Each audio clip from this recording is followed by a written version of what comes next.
So tell me about the brighter day. Yeah, well, my debut in television was on a soap opera called The Brighter Day. The Brighter Day, soap opera. And I was, as I said before, I was an actor desperate for work because my wife had had a baby and was in a depression, and we were in deep, deep trouble. And I was always trying to look for ways to get ahead somehow. And I had got the idea from a friend of mine who lived down in the village to go to the post office and get penny postcards. In those days, you could get postcards that were marked already for a penny. So I got 100 penny postcards. And I bought a little mimeographing machine. It was about this big. And I made a send-out thing with the penny postcards, and every week I would send out, make 100 of them in my apartment and send them out to casting directors. Most of the casting directors then were in like Young and Rubicam. They were in, what do you call it, those places, you know, advertising agencies for the soap opera. And I got a call to audition for a soap opera that Young and Rubicam was putting on. Well, I'm going to tell you, man, that lady, that was like a lightning stroke to me, because I had never been given that kind of an opportunity. And so I did, and then I had a call back. And I got a call back, and I auditioned with this beautiful, beautiful, voluptuous-looking woman, for a role on The Brighter Day. That she was going to be my girlfriend. And we were in a studio in Vanderbilt Hall or something like that up there. And I was scared to death. There were people behind the big glass thing. In the dark, you couldn't see them. And we were down on the floor of a studio, you know, television, and we were acting. And this girl was beautiful, oh boy. And we did a pretty good scene. It was a love scene. And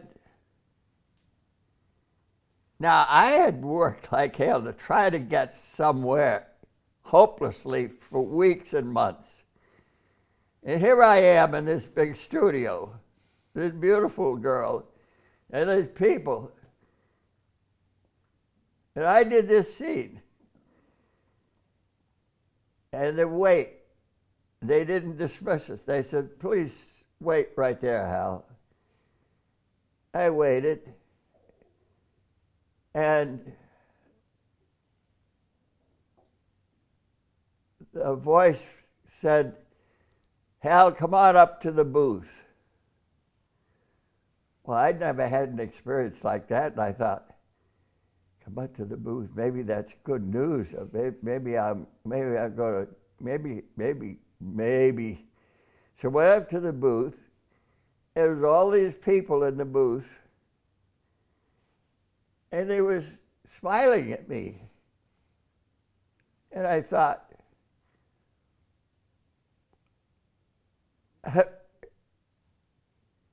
what's happening? Do I have this job? And this lovely woman, about 55 years old, Jewish lady, comes up to me and smiles. Doris Frankel was her name, and she had written the script. And I said, I was introduced to her. And I said, finally I said, Doris, do I have this job? And she said, yes, Hal.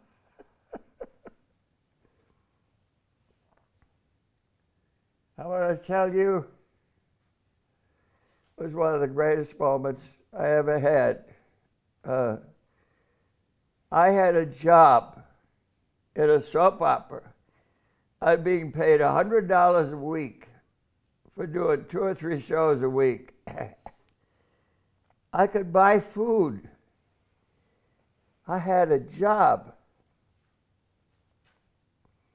And Doris Frankel was a sweet lady, a very dear lady.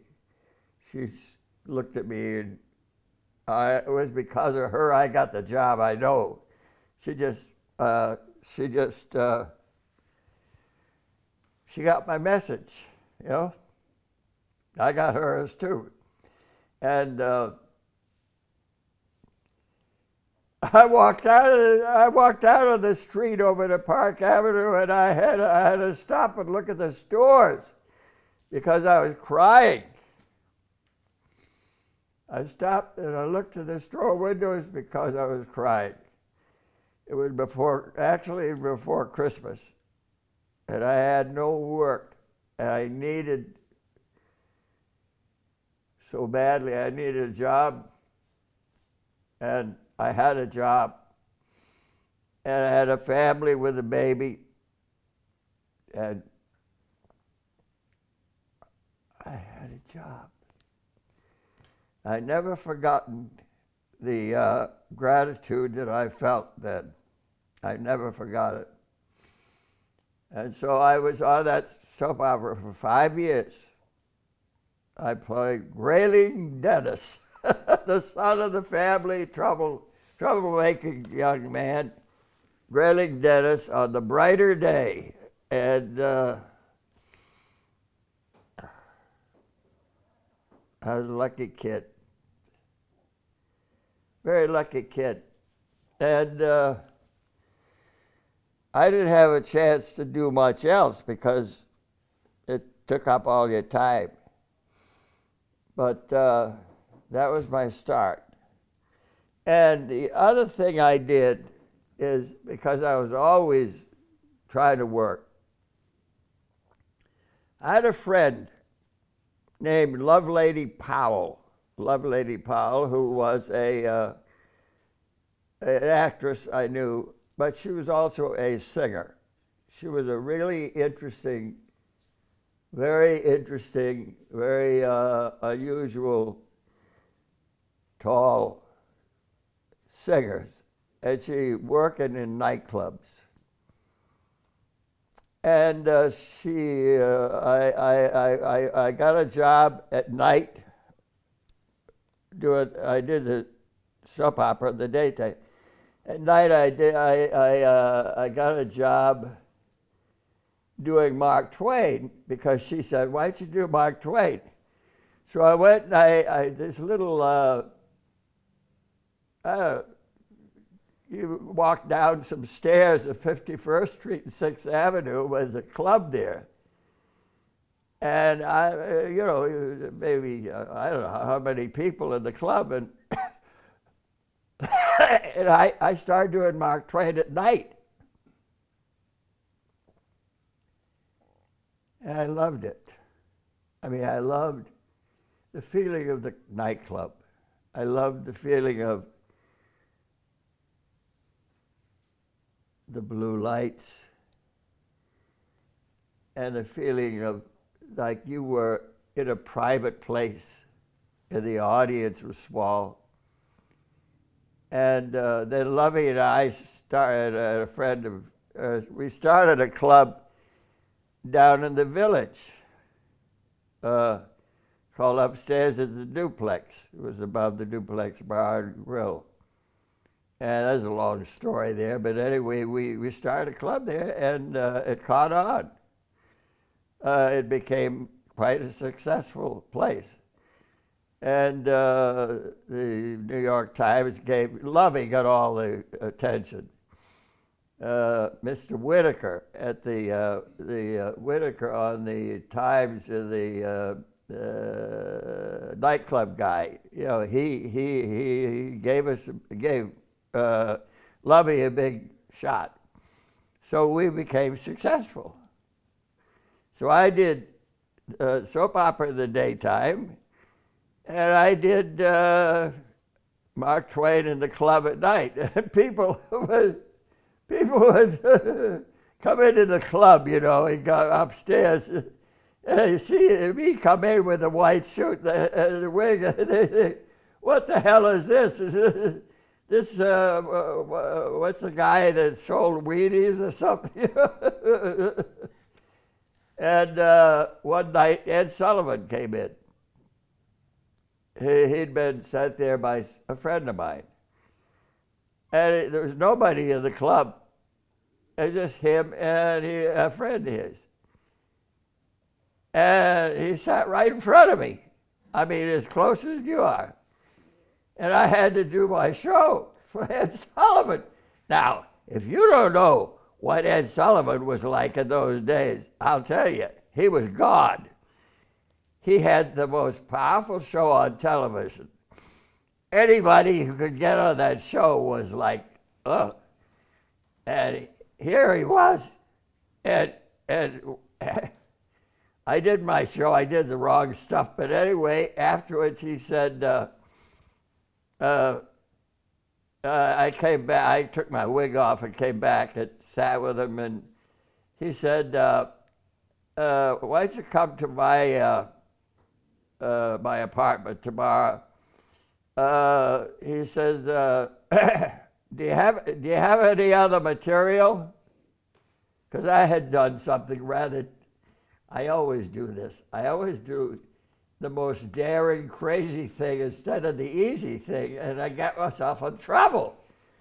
So I had done that for him. And he he said, "Do you have anything else?" I said, "Well, yeah, I do. I have it. Why don't you come to my apartment tomorrow and do it for me?" I said, "Fine. Where you live?" "I'm in the Park Vendôme." Yeah, where is that? The Park Vendôme, yeah. Well, it's Park Avenue. Right. Okay, well, I'll be, what time? So I don't know where the hell Park Vendôme was. So I go there, there's a doorman, they bring me up to his apartment, he's sitting there. Ed Sullivan, like God, you know, he was like God then. And his wife opened the door and said, "Oh, Hal," called me Hal. "Ed is sitting in the living room." And I said, "Christ, they called me Ed." So I go in, I sit there, and he's in a chair. And he said, "Okay, Hal, what do you got for me?"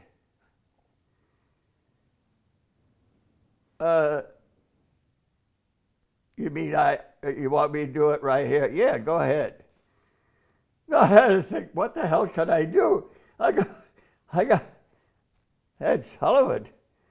Okay. I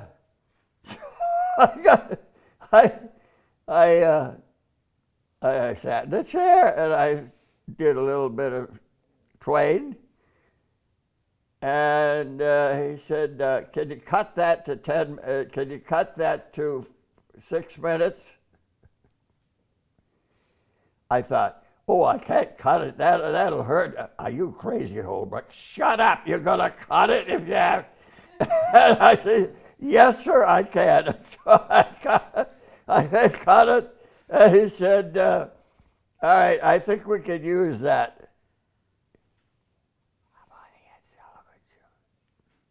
I'm on the Ed Sullivan Show, for Christ's sake.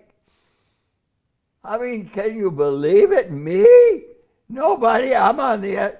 So I remember, what's her name? Annie Mame, you know, the famous stage singer. A great actress, you know. Ethel Merman. She passed me in the hall. I didn't want to talk to her because I was afraid she'd say something mean to me in the dressing room, you know. So and Ed gave me a really nice introduction. I mean, I was amazed at how nice people treated me. I mean, he treated me really nice. I'd not been treated that way. And so I went out and I did my 6 minutes. And I was a star. And the next thing, what's his name? He had a wonderful show. He was a very serious guy, dark hair. Anyway, he put me in his show next week, and I was on the way. And then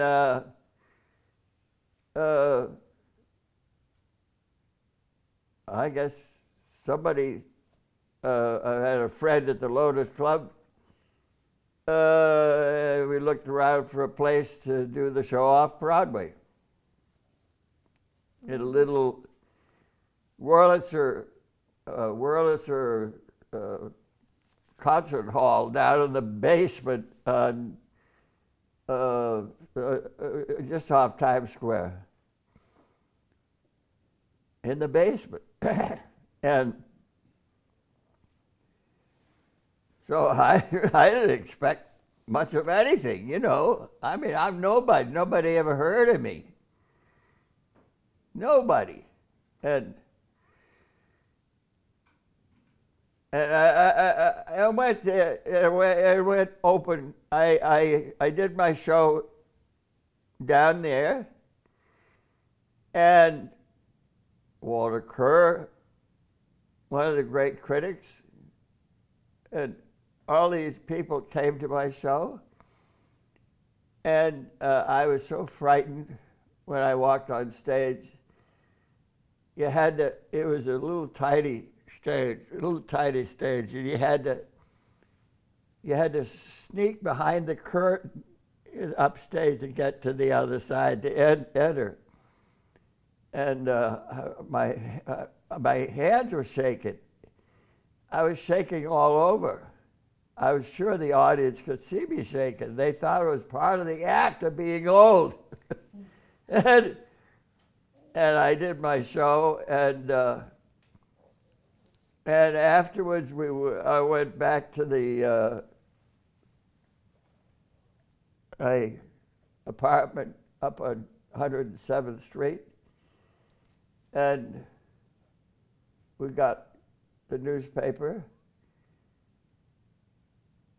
and it was phenomenal. We had it was an extraordinary success.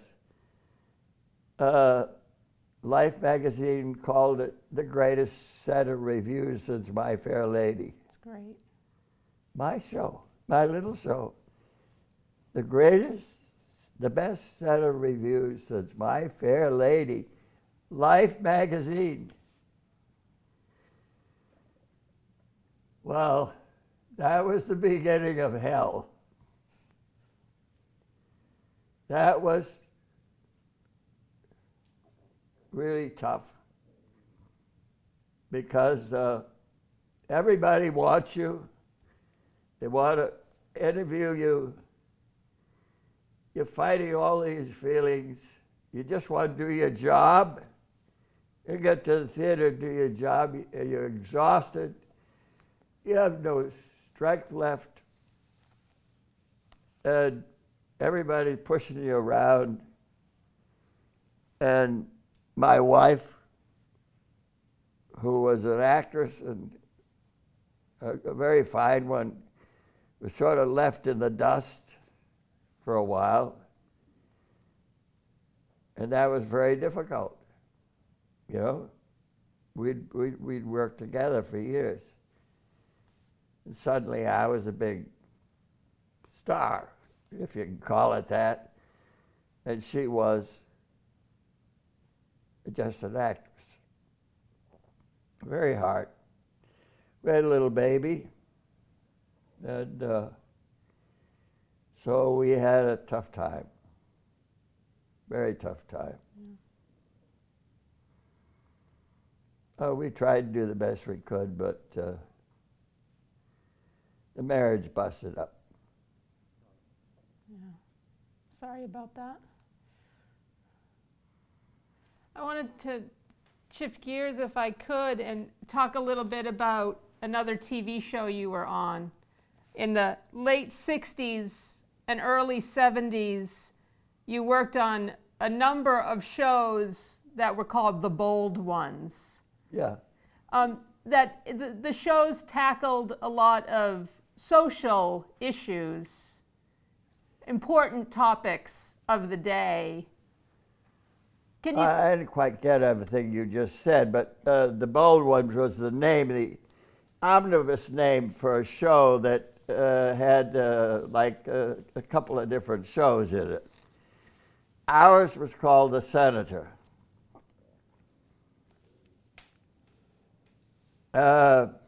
I played the senator.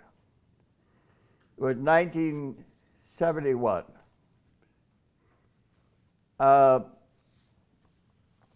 President Richard Nixon was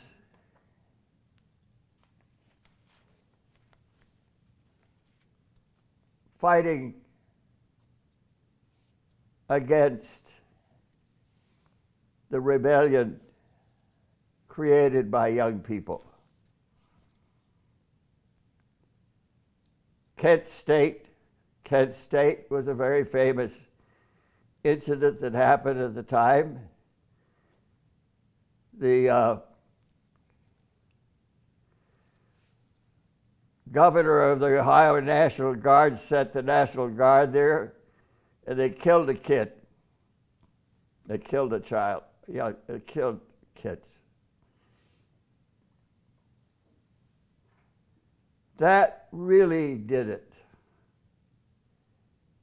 That was a terrible mistake that crazy, I don't know, Nixon made. He was a villain to us,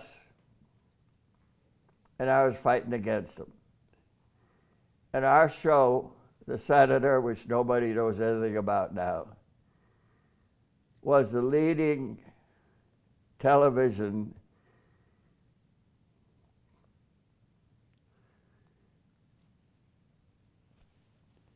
voice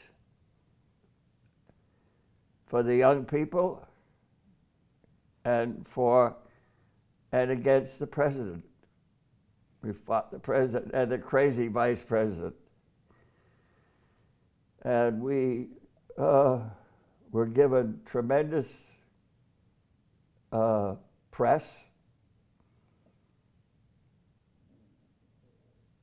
The guy on the paper out here, this is Los Angeles, right? Yeah.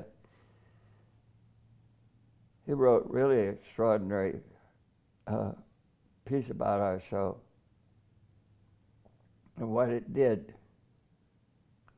I've always been very proud of my connection with the senator. It was called The Senator. It was part of a 3-show thing called The Bold Ones.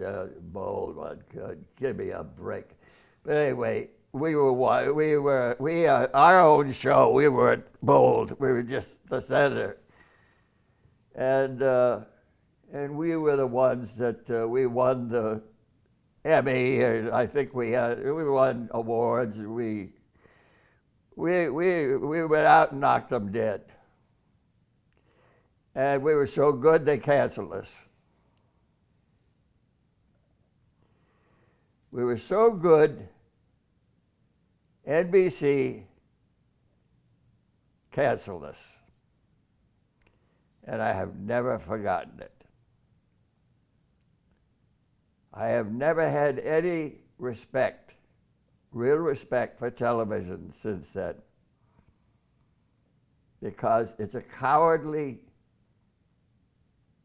medium. It's run by people who don't have any real courage, because they also don't have any faith in the goodness of the American people. You cannot make up your mind what the American people want. You have to find out. You have to go out there and find out what they are willing to listen to. And it's better than what the people in the offices, in the television places think, because they don't have very much courage. They're always thinking of the money and the dollar. Well, I think of money too, but I don't quit. And I'm not going to either. Because I don't think we can live with ourselves if we quit on what is true and honest and try to give it to the people. I know the public cannot take a lot of stuff. And you know, I want to make a clarification here. You have to be very careful. When I say you have to use your head. You can't go out like some wild-eyed person thinking, oh, I'm going to change the world. You're not going to change the world at all. You are facing the people. You have to talk to the people. The people are in Iowa. They're in Texas. They're in Colorado. They're in Oregon. They're up in New England. They're down south. The people. If you want to reach the people, you have to talk to the people, and you can't turn them off. You cannot just turn them off. You got to go HBO and say all these big liberal things. You can say liberal things and be liberal, and Mark Twain does that all the time. But he gets away with it because he understands people and he talks their language. Or if not, he doesn't go too high above them. When I do the show, I face this all the time. I face right now. What am I going to say about this crazy president? We have a president now of our country who is a real problem. He's a terrible problem because he's a boy who never grew up. That's what he is. He's a rich boy. His daddy gave him a lot of money. And he stopped growing up at the age of 14.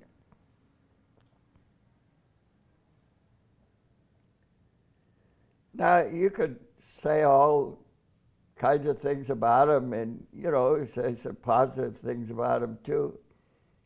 But the fact is, the man is the president of the United States. And he has to understand what that is. He just can't go off shooting his mouth off because it's all about him. It's not all about him. That's his problem. It's about us. Us. I'm sorry I get excited now, but this is very important to me, and I have to cope with it every week when I do train. I try to think what I'm going to do, because I have to be able to talk to the people. I don't want to talk above them. I just want to talk a little bit above them. I want to make them rise up to here. I want to provoke them. I want to make people a little upset. Not quite so upset that they will get up and walk out of the theater. So I will laugh a lot and then hit them and then back off. And when I program stuff together,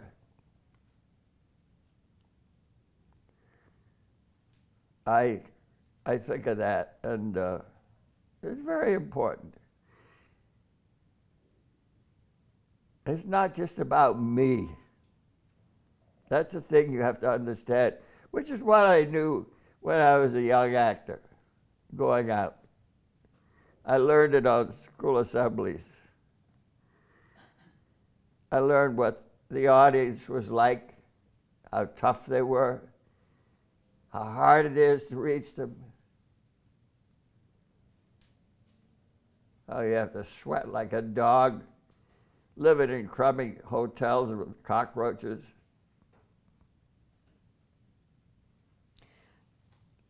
Another important role that you did was That Certain Summer. What? That Certain Summer. Yeah. Talk about that, because that was... Well, That Certain Summer was a very interesting experience because... What was that, 1970? 72. 72? Yeah. Well, now, when I read the script, by this time, 1972, I'd become very hot. All of a sudden, I'm like, oh, the hottest thing around, you know. Oh, everybody wants me. Yeah, I've been through this several times about everybody wants you. Well, that's very nice. That'll last till the end of the week. So anyway, I was sent this script called That Certain Summer by a homosexual. A couple of homosexuals. Now, in those days, 1970, we didn't talk about homosexuals. It's not like today. Not like guys today talk about, you don't talk about homos, you know. Homos you don't talk about. Oh. So me and Marty Sheen were cast. So anyway, I was sent this script. I turned it down. I was sent this script and I turned it down. I was pretty hot. And so my wife, Carol, my second wife, and I were in our car driving to our house in Amagansett at the end of Long Island. We had a house there. And she said, what about that script you read today? I said, I'd turn it down. He said, why? I said, well, I don't know. I just didn't think it was very good. What was it about? Well, I started to tell her what it was about. I started to tell her the story. Then I stopped. And she said, Hal. I said, yeah. I'm just thinking, this is not so bad, is it? Are you crazy? I said, yeah. Now, when we get to our house, I want you to get on the phone and call your agent in California and pray to God he hasn't turned the job over to somebody else. So I did. I got on the phone and I called up and, and she'd also said, who's the other guy? It's Marty Sheen. And she said, Hal Holbrook. So that's how I did it. Because I tell you the truth. When I read the script, I didn't think anything happened. There was nothing happened. I just didn't get it. Well, it turned out to be a very prominent and quite a powerful. And you know, in those days, you have to time yourself. In those days, back then, homosexuality was not talked about. I mean, you didn't listen today. It's no, you did not talk about it. Quiet. And this was a big thing for them to put on. And it was quite clear. I mean, I had a few experiences where I was mistreated. I call it mistreated by homosexual people in the Army and out of the Army. And it made me very angry and insulted me because I'm not a homosexual and I don't want to be thought of as one. I was not brought up that way. But as somebody pointed out to me, my stage manager, well, Hal, I mean, they're just people, you know, that's the way they feel. Yeah, I said, but I don't want to be, well, how do you feel about girls? I said, well, it's different.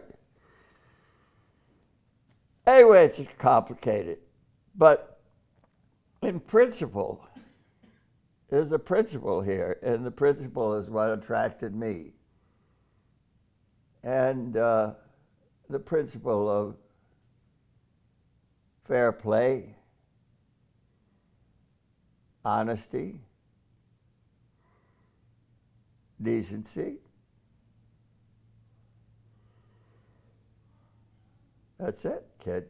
You know, we're all human.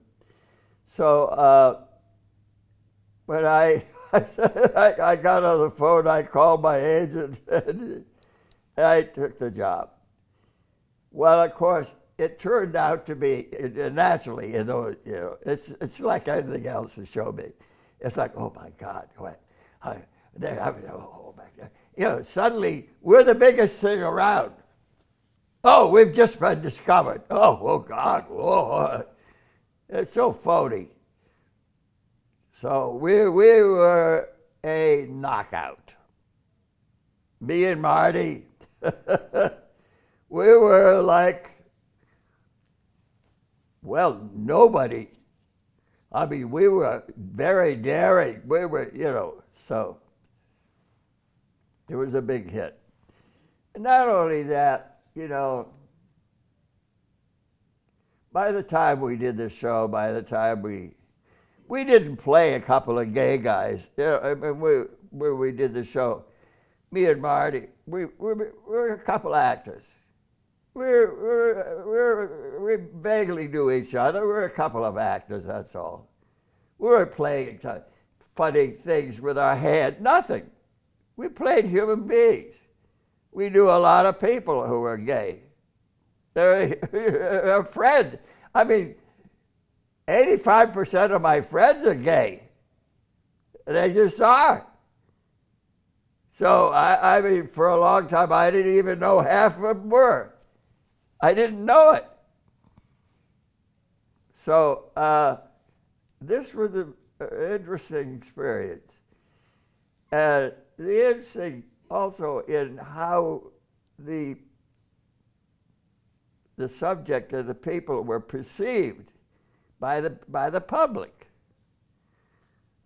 I mean, the whole point was to show people on television that these guys were simply human beings. They were human people. They were decent people. They were, whatever you call it, they were okay. They were human beings trying to live their lives. So they were homosexuals, so what? And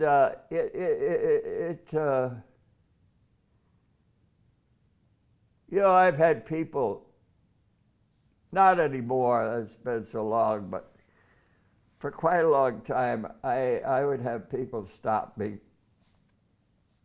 on the street sometime, once in a while.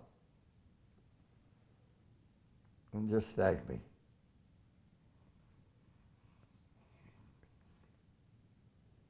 That meant a lot. It meant a lot. Well, you feel you can do something for people who are not given a good shot, you know. That's something special. So me and Marty, we just acted a couple of guys, you know, and the young boy that played the part. So. Scott Jacoby. Scott Jacoby. Huh? I can't hear. I'm 92 years old and my hearing is shot. Scott Jacoby.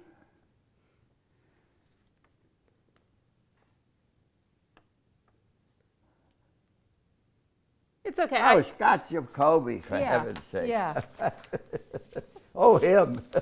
He was in the show, too. Yeah. Yeah, Scott Jacoby was a young actor. But he wasn't important. It was only us. We were the guys. Well, it was you know, one really good feeling is to feel that you were chosen to do something that had meaning. And you tried to do it well. And people took it in. That is worth it. That's when our profession becomes something better than just being an actor.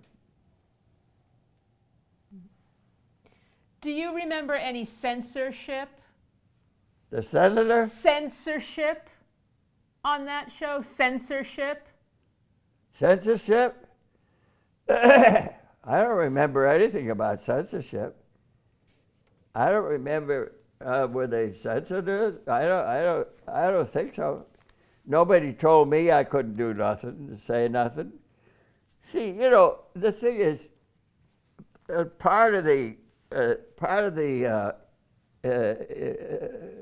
interesting thing here, you have to realize, you have to use your head.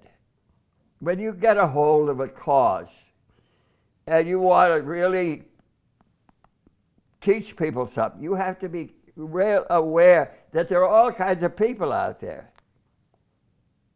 Some of these guys can get on HBO and go on about liberal this and liberal. It's not going to reach the people. You have to be able to somehow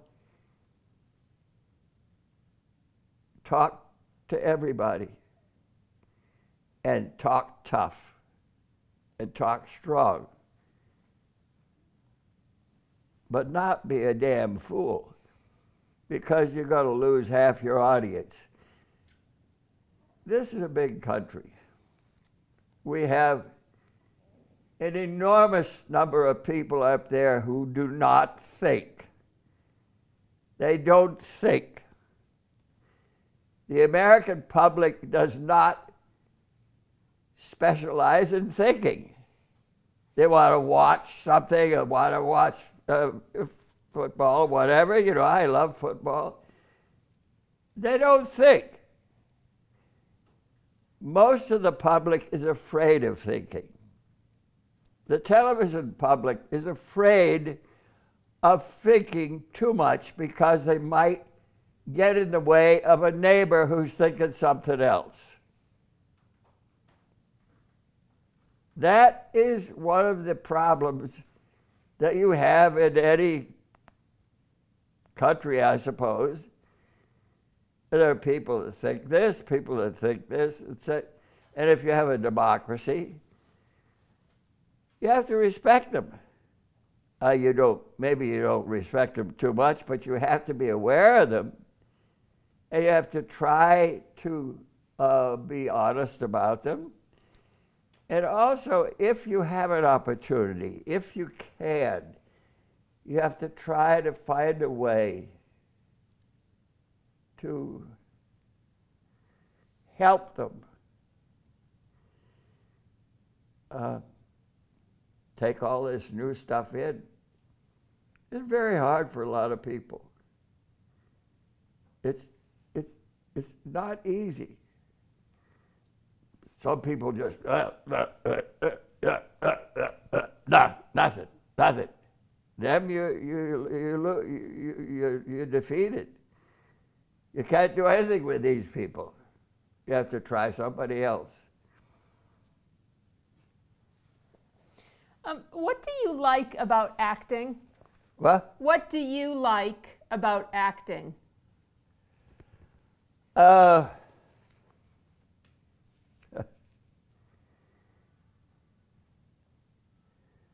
People are listening to me.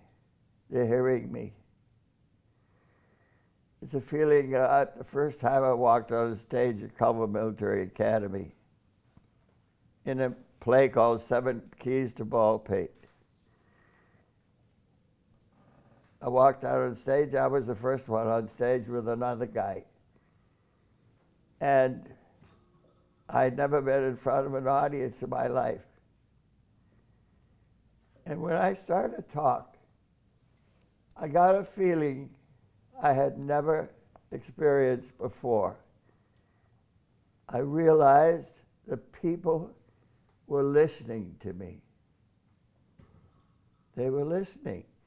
And somehow that made a tremendous difference to me. It just tapped something inside of me. And when I walked on stage, I walked off stage for my first entrance. I walked off stage, and there was an elderly lady sitting off stage in the dark. It was Culver Military Academy. She was a wife of somebody, a teacher. But she'd been in the vaudeville and been in theater in vaudeville for years. And she would play the old lady. And I walked off in the dark, and I was sweating and breathing heavy, and this lady was sitting in the chair. I can't think of her name now, Mrs. And she looked at me, and she said, quietly, "You're hooked, Sonny. You're hooked, Sonny." She recognized what it was all about. That people listen to you. And maybe you feel that people don't listen to you. Or maybe people don't listen to you. Or maybe they do listen and you don't realize it. Whatever it is, what that feeling of being heard and respected, very powerful. Do you like to do a lot of rehearsals? I love rehearsal. Yeah. In my solo show, I rehearse all the time in my head. I rehearse, I put new material on all the time. I have some new material going on this fall. What is this, July or August? Yeah, July. I got to get it ready pretty quick. But yeah, no, I love rehearsal. Rehearsal is important. When I'm rehearsing Twain, I'm rehearsing alone, so I can rehearse while I'm laying in bed. I can rehearse anytime. Walking down the street, looking at trees. Doesn't matter where I am. It's the thought, it's the thinking that matters. But the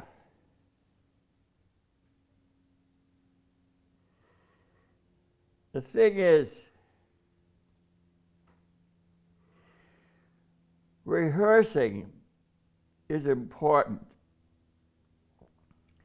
because if for no other reason, but this is a big, big one, rehearsing is important because there are other people on the stage. There are other actors. You're working with some of them right in front of you, right in your face. You're looking at them. You have to get to know who they are, not by asking, by watching them, by feeling, sensing them, reacting to them. You find out who they are, not right away. You just do. And you form a kind of a cocoon.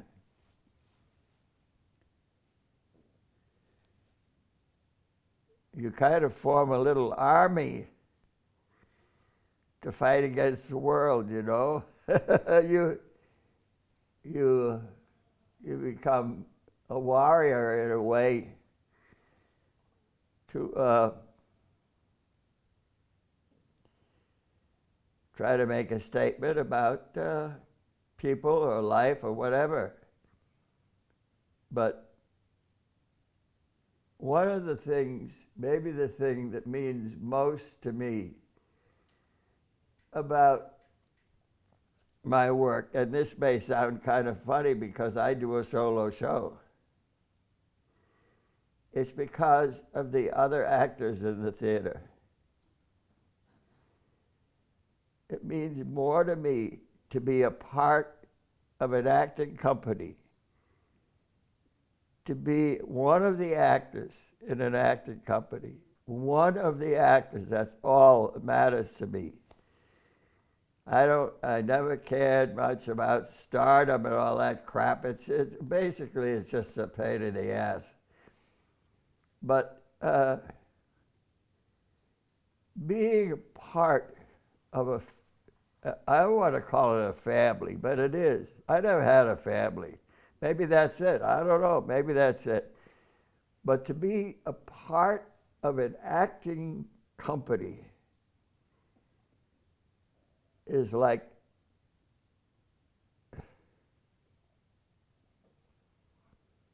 we're out there, we're going to fight. We're going to make it together, you know?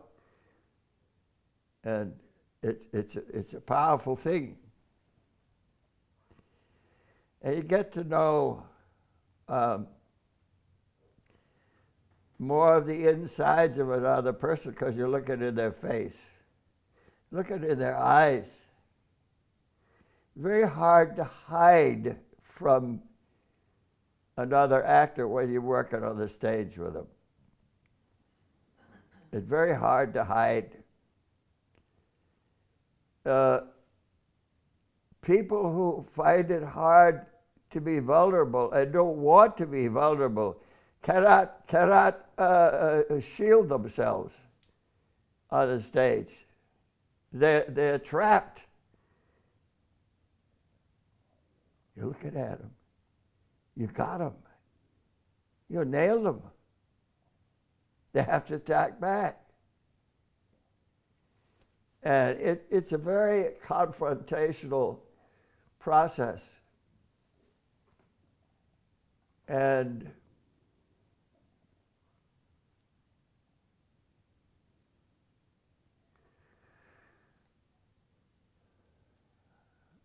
I would say probably a lot of people think it takes a lot of courage, but in a way it doesn't take so much courage. It's just being willing to say hi,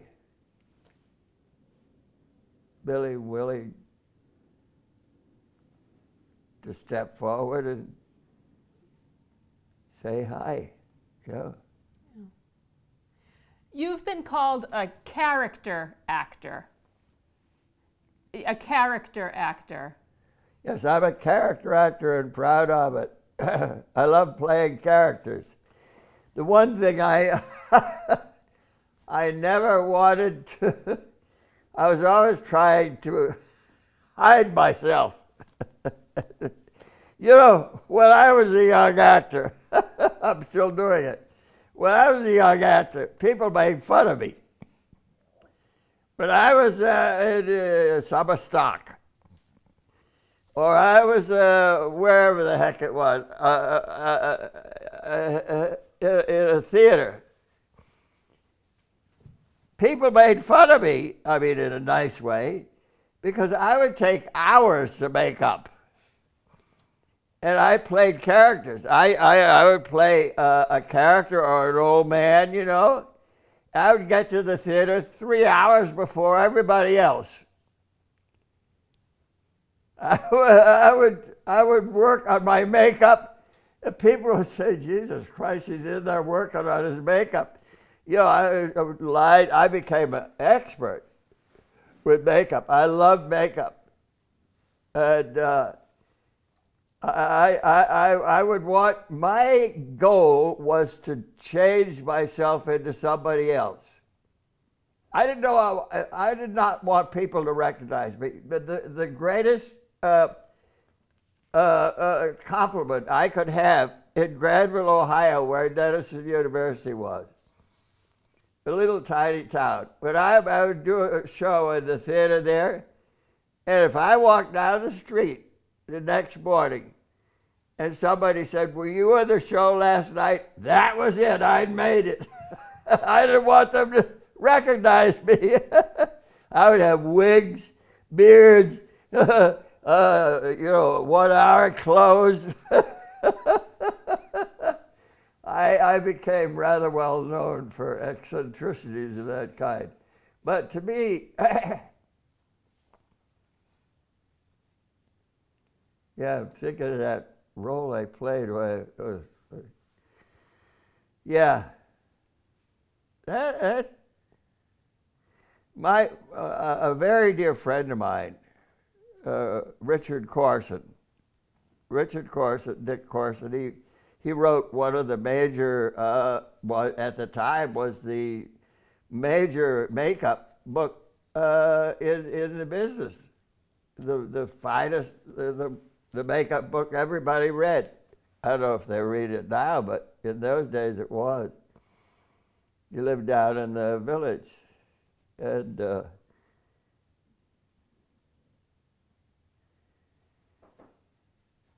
he was a good friend. Yeah. And he encouraged me. And when I played Lincoln, now I don't look like Abraham Lincoln. I do not look like him. But by God, I was going to look like him. I was going to look exactly like him. Because I could sit down in front of a makeup mirror, and by George, I could do it. So I played Lincoln a couple times on the stage, quite successfully. It isn't a matter of just putting on a nose, you know. It's hard to describe, but I worked very hard to create first the eyes are very deep set. The eyes are sunken, deep set. The cheekbones are very high. The jawbone is sharp, you know.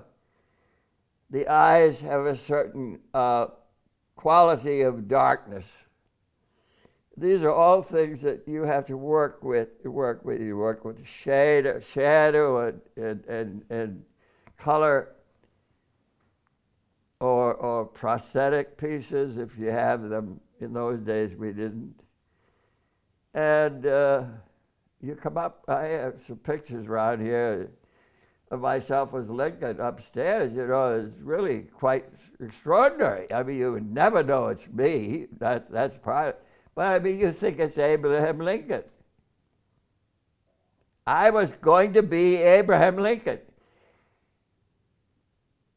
He was 6 feet 3 3/4 inches high. 6 feet 3 3/4 inches high. I didn't fool around. When I played a character, I researched him.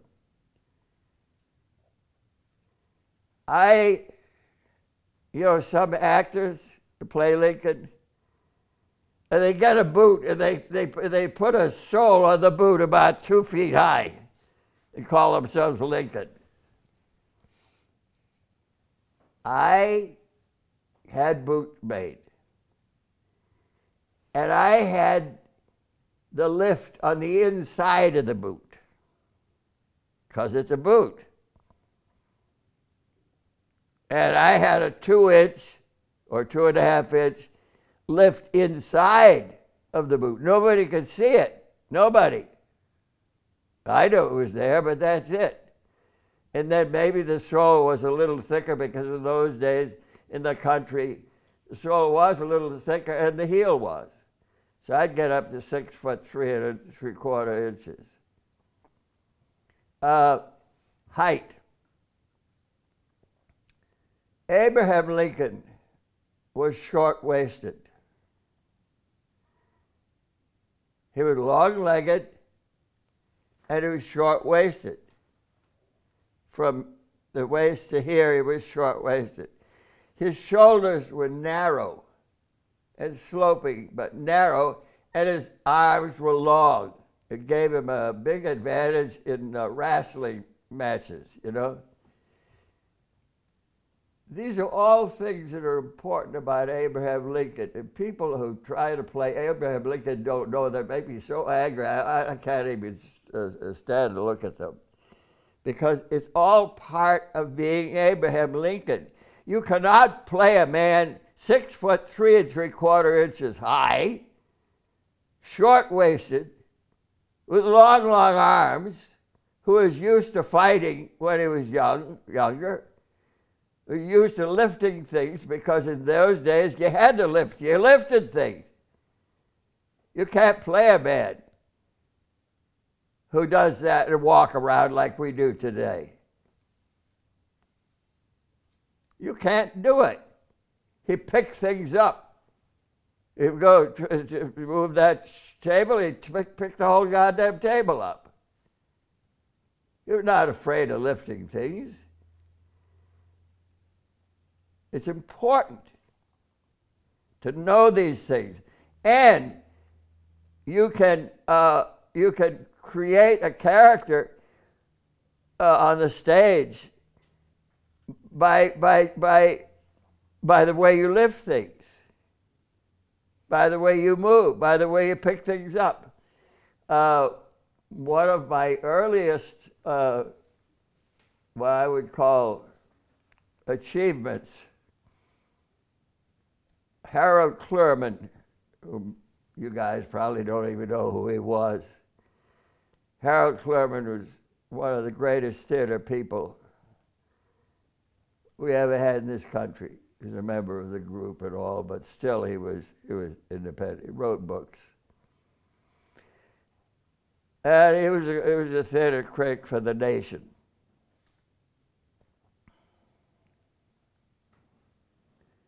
And one of my first appearances in New York after Twain was to play Abraham Lincoln for the Phoenix Theater off Broadway. And I did the whole scene. I really worked on that part, and I walked out on stage and I was Lincoln. I startled people. And Harold Clurman was in the audience, and he understood what I was doing because he was really a good theater man. He understood why I picked a chair up a certain way to show that I was strong. He understood the movements, and he said in his review, I was a nobody. I had been Mark Twain, but now I was, he said, this young man is an actor. I never had anybody say anything in a review that meant more to me than that line by Harold Clurman, this young man is an actor. He said it because he recognized what I was doing. And I don't know how I started in on all this, but that movement and characterization, makeup and everything is all part. It's not a joke. It's not funny. It's not like, it's serious. It's as serious as going to war.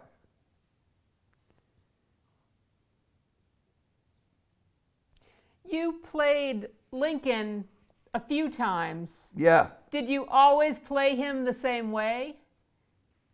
Or did the way you played him change?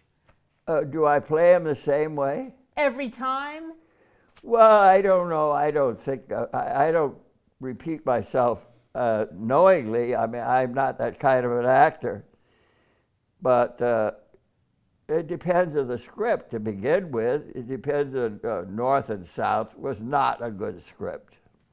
North and South was a phony Hollywood version of whatever the hell it was. It was a Hollywood version made for Hollywood. Everybody, and it's full of bullshit. And it wasn't very good. But everybody thought it was terrific, except me. I played Lincoln on it, but not the Lincoln that I cared about, that I was distraught about. Anyway, you know, you do what you can do, you know. I had played Lincoln before that. I played him on the stage, Abe Lincoln, Illinois, and then I played him, before that I played him George Schaefer, great director, beautiful director, wonderful. Played Abe Lincoln, Illinois on the stage. Sandberg's Lincoln. Sandberg's Lincoln. Now, Sandberg wrote the great biography of Abraham Lincoln. Sandberg came from Galesburg, Illinois, nearby where Lincoln was brought up.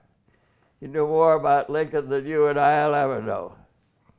And I was very proud to have done that. And George Schaefer was, in my opinion, the finest television director I had ever worked with. It was quiet, he understood you, and he believed in you. I worked with him a couple of times. And Sandberg's Lincoln I'm very proud of. Very, very proud of that work in that. And that was, and George let me go. George understood what I was doing and let me go. And I revere him for that. I wanted to be Abraham Lincoln. I wanted to look like him, sound like him, be like him in every way I could. I wasn't just an actor, because playing Abraham Lincoln is something you don't get a chance to do till when you're alive. That's the work of a lifetime, an opportunity to play Abraham Lincoln. So I'm proud of what I did with Lincoln. And nobody would ever look at me and think of me as Abraham Lincoln, and that's just great with me. That's the way I like it. What draws you to historical characters? What? Why historical characters? What What do you like about playing historical characters?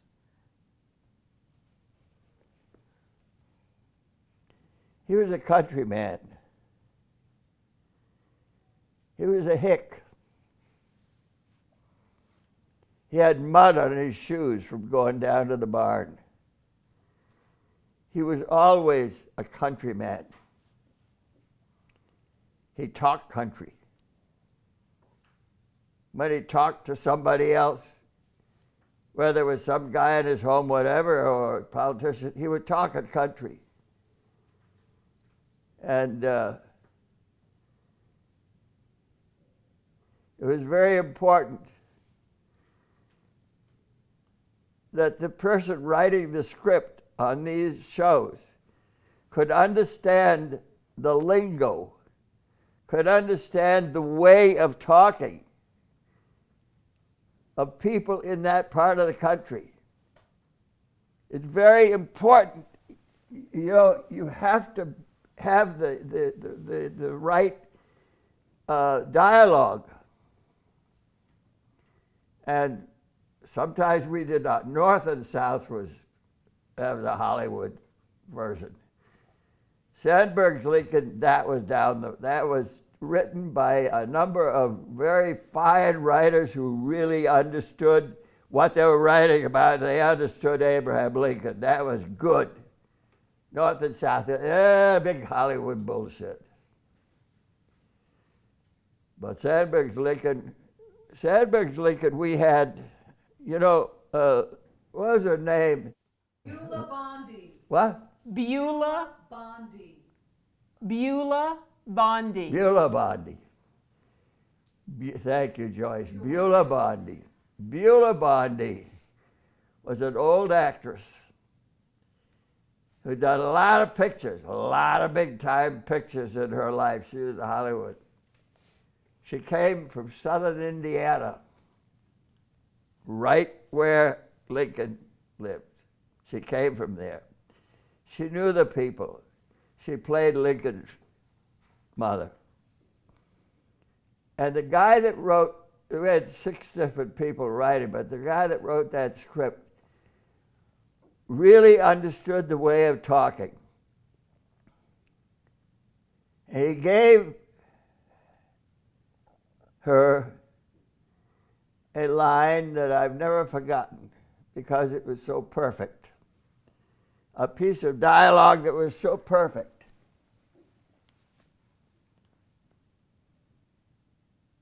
What was her name? Beulah Bondi. Huh? Beulah. Beulah. Beulah and I went to visit my father's grave. Lincoln did not get along well with his father. His father was not very easy. And they went to visit his father's grave. And George had us just go in a carriage and get out of the carriage and walk to the grave. And just stand there and look at the grave. And all we had was one line from Beulah. And it's one of the best lines of dialogue I've ever heard. We stood looking at this grave of his father. And Beulah said, "Sore rubbin' there. Sore rubbin' there." That's a great piece of dialogue. Sore rubbin' there. It totally expressed what Lincoln and his father did not get along. But in 3 words, she characterized it beautifully, and she could say it. It was her lingo. She was brought up there. And that's the greatest piece of dialogue I've ever been part of. That's great. Yeah. We're going to take another break.